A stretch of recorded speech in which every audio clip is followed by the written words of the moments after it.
ସ୍ମୃତିର ସେତୁରେ ପୁଣି ଥରେ 1987 ବ୍ୟାଚ୍ର ବନ୍ଧୁ ମିଳନ। ନମସ୍କାର, ମୁଁ ସୋନାଲି ସ୍ୱାଗତ କରୁଛି ଜି ନ୍ୟୁଜ୍ ଭାରତକୁ।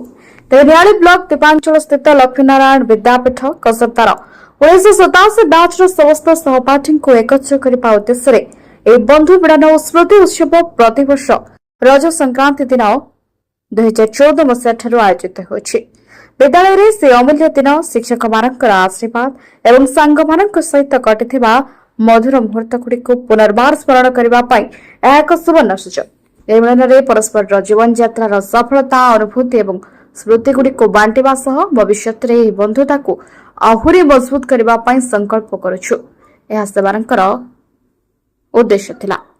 ଏଥିରେ ସତ୍ୟବ୍ରତ ସ୍ୱାଇଁ, ବିଶ୍ୱମୋହନ ସ୍ୱାଇଁ, କିଶୋର ସ୍ୱାଇଁ, ଶତ୍ରୁଘ୍ନ ସ୍ୱାଇଁ, ଜ୍ୟୋତିରଞ୍ଜନ ନାୟକ, ସୌମ୍ୟ ପଟ୍ଟନାୟକ, ବୁଧନାଥ ସାହାଣୀ, ପବିତ୍ର ପ୍ରଧାନ, ଲିଙ୍ଗରାଜ ମହାପାତ୍ର, ଶ୍ରୀକାନ୍ତ ମହାପାତ୍ର, ଜ୍ଞାନରଞ୍ଜନ ସାହୁ, ବିପଦ ବିହାରୀ ସାହୁ, ଶିବ ଲେଙ୍କା, ସୁରେଶ ମଲ୍ଲିକ, ଅକ୍ଷୟ ମହାପାତ୍ର, ବିଜୟ ମଲ୍ଲିକ, ବସନ୍ତ ସାହୁ, ବିଜୟ ସାହୁ, ପ୍ରଦୀପ କୁମାର ପାଢ଼ୀ, ସୁଧୀର ଖଟେଇ, ବିଜୟ ମହାପାତ୍ର, ସୁକାନ୍ତ ସାହୁ, ସୁଭାଷ ସାହୁ, ଅନନ୍ତ ଜେନା, ଅଜୟ ମହାନ୍ତି, ଅକ୍ଷୟ ମହାପାତ୍ର, ଦୁର୍ଯ୍ୟୋଧନ ପ୍ରଧାନ, ଅଭିମନ୍ୟୁ ସ୍ୱାଇଁ ଏହି ବନ୍ଧୁ ମିଳନ ପ୍ରତି ଦେବଦେବ ମହାଦେବ ପ୍ରଭୁ ଶଙ୍କରେଶ୍ୱରଙ୍କ ପୀଠ କସରତଠାରେ ଏହା ଅନୁଷ୍ଠିତ ହୋଇଥିଲା।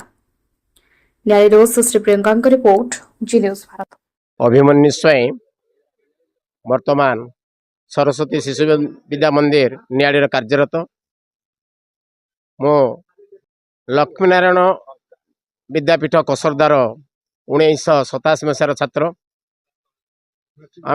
ଆମେ କେତେଜଣ ବନ୍ଧୁମାନେ ମିଶି ପ୍ରଥମେ 2014 ମସିହାରୁ ଆଜି ପର୍ଯ୍ୟନ୍ତ ଏହି ବନ୍ଧୁ ମିଳନ ଉତ୍ସବକୁ ପାଳନ କରି ଆସୁଛୁ ଏବଂ ବଞ୍ଚିଥିବା ପର୍ଯ୍ୟନ୍ତ ମଧ୍ୟ ଆମେ ଏହି ବନ୍ଧୁ ମିଳନ ଉତ୍ସବ ପାଳନ କରିବୁ। ତେଣୁ କଥାରେ ଅଛି, ମାତୃଭୂମି ମାତୃଭାଷାର ମମତା ଯାହା ହୃଦୟ ଜନମି ନାହିଁ, ତାକୁ ଯଦି ଜ୍ଞାନୀ ନେଇ ଗଣରେ ଗଣିବା ଅଜ୍ଞାନ ରହିବେ କାହିଁ। ତେଣୁ ଏ ମାତୃଭୂମି ପ୍ରତି ବା ବିଦ୍ୟାଳୟ ପ୍ରତି ଆମର ଯେଉଁ ଭକ୍ତି ଅଛି, କସରଦା ମାଟିର ମାନେ ଲକ୍ଷ୍ମୀନାରାୟଣ ବିଦ୍ୟାପୀଠର ନାଁକୁ ଆମେ ରଖିବା ପାଇଁ ଆମେ ପ୍ରତିବର୍ଷ ଏଇଠାରେ ବନ୍ଧୁ ମିଳନ ଉତ୍ସବ ପାଳନ କରିବୁ। ଆମେ ପ୍ରାୟ ମୋର 70-75 ଜଣ ବନ୍ଧୁବାନ୍ଧବୀ ଥିଲେ, ସେଥିରୁ ପ୍ରାୟ ପ୍ରତିବର୍ଷ 40 ଜଣ ଆସନ୍ତି। ଏ ବର୍ଷ ମଧ୍ୟ ସେତିକି ମେମ୍ବର ଉପସ୍ଥିତ ଅଛନ୍ତି। ଆଗକୁ ଆଉ ବର୍ଦ୍ଧିତ କରିବୁ ବୋଲି ଆଶା ବିଶ୍ୱାସ।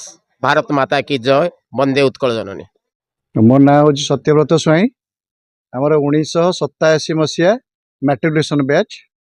ଆମର ଆଜିକୁ 13 ବର୍ଷ ହେଲା ପ୍ରତିବର୍ଷ ଏହି ଶଙ୍କରେଶ୍ୱର ମହାଦେବଙ୍କ ପ୍ରାଙ୍ଗଣରେ ବନ୍ଧୁ ମିଳନ ଉତ୍ସବ ପାଳନ କରାଯାଏ। ଆମ ସାଙ୍ଗମାନେ କେବଳ ପୁଅ ସାଙ୍ଗମାନଙ୍କୁ ହିଁ ଏଠିକି ନିମନ୍ତ୍ରଣ କରାଯାଏ। ଆଉ ସେଇ ପୁଅ ସାଙ୍ଗମାନେ ପ୍ରତିବର୍ଷ 45ରୁ 50 ସାଙ୍ଗମାନେ ଏଠି ଏକତ୍ରିତ ହଉ ନିଜ ନିଜ ଭିତରେ ଭାବର ଆଦାନ ପ୍ରଦାନ କରୁ। ଆମର ପୁରୁଣା ସ୍ମୃତିକୁ ସବୁ ସେଇଠି ହିଁ ସବୁ ପ୍ରତିପାଦନ କରନ୍ତି। ସେଇ ପୁରୁଣା ସ୍ମୃତିକୁ ନେଇ ଆଜି ଆମେ ସାଙ୍ଗମାନେ ପ୍ରତିବର୍ଷ ଏଇଠାରେ ପହଞ୍ଚିକି ଏକତ୍ରିତ ହେଇଛୁ ଏଇଥିପାଇଁ ଯେ ଆମେ ଆମ ସମସ୍ତଙ୍କ ସାଙ୍ଗମାନଙ୍କର ପରିଚୟ ସବୁ ବର୍ଷ ଆମ ମୁହଁରେ ହିଁ ଅଛି। ଆଉ ଆମେ ପ୍ରଭୁ ଶଙ୍କରେଶ୍ୱର ମହାଦେବଙ୍କ ପାଖରେ ଏତିକି କାମନା କରୁଛୁ ଯେ ପ୍ରଭୁ ଆଶୀର୍ବାଦ କରନ୍ତୁ ସମସ୍ତଙ୍କୁ। ସବୁ ସାଙ୍ଗମାନେ ଏମିତି ନିଜ ନିଜର ପରିବାର ସହ ସୁଖ ଶାନ୍ତିରେ ରୁହନ୍ତୁ। ଯେଉଁଠି ଯିଏ ଥାଆନ୍ତୁ ସମସ୍ତଙ୍କର ସେ ସମୃଦ୍ଧି କାମନା କରୁଛି। ଆଉ ଆମର ଏଇ ବନ୍ଧୁ ମିଳନ ପ୍ରତିବର୍ଷ ଏମିତି ହଉ ବୋଲି ମୋର ଆଶା। ତେଣୁ ସାଙ୍ଗମାନଙ୍କୁ ମୁଁ ଅନୁରୋଧ କରୁଛି, ଯେଉଁମାନେ ଅଛନ୍ତି ବା ଯେଉଁମାନେ ଅନୁପସ୍ଥିତ ଅଛନ୍ତି ବି ସେମାନଙ୍କୁ ଆମ ସାଙ୍ଗମାନଙ୍କ ଥ୍ରୁରେ ଏତିକି ମେସେଜ ମୁଁ ଦେଉଛି ଯେ ସେମାନେ ସତ ଚେଷ୍ଟା କରନ୍ତୁ ଯେମିତି ବର୍ଷକରେ ଥରେ ଏହି ରଜ ସଂକ୍ରାନ୍ତି ଦିନ ଆମର ଶଙ୍କରେଶ୍ୱର ମହାଦେବଙ୍କ ପ୍ରାଙ୍ଗଣରେ ଉପସ୍ଥିତ ରହି ଆମ ବନ୍ଧୁ ମିଳନ ଯେଉଁ ଉତ୍ସବଟାକୁ ସଫଳ କରୁ। ଜୟ ପ୍ରଭୁ ଶଙ୍କରେଶ୍ୱର ମହାଦେବଙ୍କର ଜୟ ହେଉ। ଆମେ ସାଙ୍ଗସାଥୀ ମାନେ ଆଜିକି ଦୀର୍ଘ 2014 ମସିହାରୁ ଆମେ ସମସ୍ତେ ବ୍ୟାଚ୍ ଫିଷ୍ଟ କରି ଆସୁଛୁ ଏବଂ ସମସ୍ତ ବନ୍ଧୁ ମିଳନ ଆମକୁ ବହୁତ ମଜା ଲାଗୁଛି।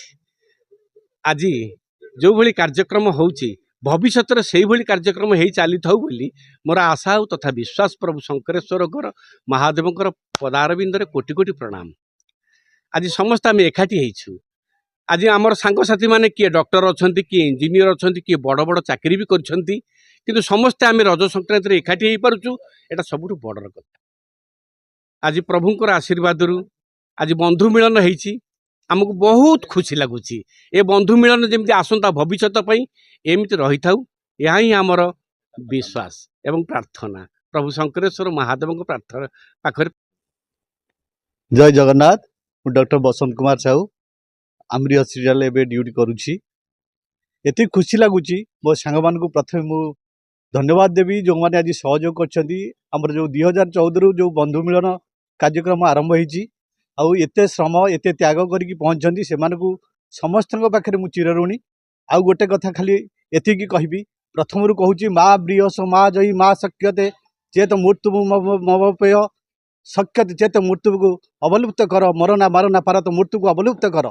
ता अर्थ हूँ निजे मरनी कि अन्य को मारनी जदि पारुच चेष्टा कर मृत्यु को रोकी दियो सेटा हूँ समस्त कल्पना रहा उचित जहाँफल कि ये मनीष जाति आउ समाजर किसी आम करा आमर मूल लक्ष्य रहा दरकार। ये बंधु मिलन जहाँ मु गोटे प्रपोजाल दौली मो सांग मान जोटा कि रक्तदान शिविर गोटे करवा कि ये समाज पाई किछिटा कर जहाँफल कि ये समाज आमको दिने जो 1987 मसीहार ब्याच को मन रखिबो एटा मोर समस्त पाखे गोटे निवेदन। मु प्रथम मो सान भाई संतोष को धन्यवाद देवी जहा हूँ सी प्रथम आसिकी आम बंधु मिलन को कार्यक्रम को मीडिया माध्यम शूटिंग कर प्रथम धन्यवाद। आमर ये बंधु मिलन प्रथम कालिया करने स्थिर कर 2014 मसीह सुभाष साहू ताना धीरे धीरे बढ़ी बढ़ी 17 वर्ष पहुँचला। आ भितर आम बहुत प्रोग्राम भी करूँ टीचर मानक नहीं टीचर मानक नहीं विभिन्न प्रोग्राम करूँ टीचर मानक आनिक संबर्धित भी करूँ किसी पिला भी जो पिला माने भल स्कूल करुले भल पाठ पढ़ुले से आम भल मार्क भी रखी भी आम ये फेलिसिट करूँ। तेणु यही प्रोग्राम आम धीरे धीरे करूँ कर चलू आगक। धन्यवाद। जगन्नाथ जय शंकरेश्वर महादेव 1987 मसीहा ब्याचर मुझे पुरोधा कहले चले मते अरक्षित सत्यव्रत स्वाई अन्य बंधु मते बाध्य कले जे गोटे ब्याच फिस्ट करवा तोर किसी मन अच्छी मुझे समस्त कथा मन रखी समस्त ना गाँ मन रखी से आरंभ होता 14 मसीह जिते मु आरंभ कली समस्त को खोजी समस्त बंधु मैंने मत सहयोग करते सहयोग करने समय सहयोग करने समय समस्ते आसी गोल्डन जुबली जो स्कूल होता से आम बैच 1,08,000 टंका पार्टिसिपेट करथिला